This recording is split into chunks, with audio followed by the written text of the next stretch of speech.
Today, Governor Kemp is responding to calls from the president to resign.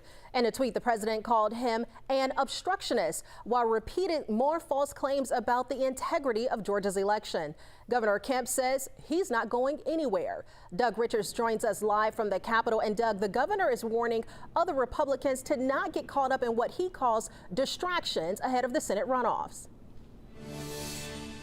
Yeah, Latasha, Governor Kemp sounded more than a little agitated when he spoke with reporters for about 8 minutes this afternoon about the ongoing challenges to the election, spearheaded by his defeated former ally, President Donald Trump. Some conspiracy theories and challenges got a little bit of oxygen during hours of testimony at a state Senate subcommittee hearing today, where the president's attorney, Rudy Giuliani, made another appearance decrying the Georgia election. Meantime, the president is planning an appearance Monday night in Northwest Georgia to try to rally voters in Tuesday's runoff to elect Republican Senators Kelly Loeffler and David Perdue.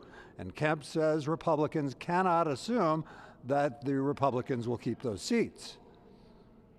Look, I think people are worried without the distractions. I mean, this is a concerning event that we have going on, but it's also a great opportunity for us to push back on this whole idea of Georgia is a blue state. Kemp urged Republicans to vote in the runoff regardless of whether they're angry at him or angry about the election in which Joe Biden won Georgia in November and the Electoral College 2 weeks ago.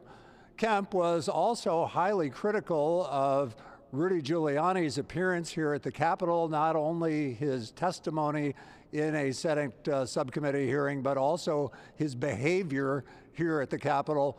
And we'll have that tonight on 11 Alive News at 6. Back to you. All right, Doug, thank you.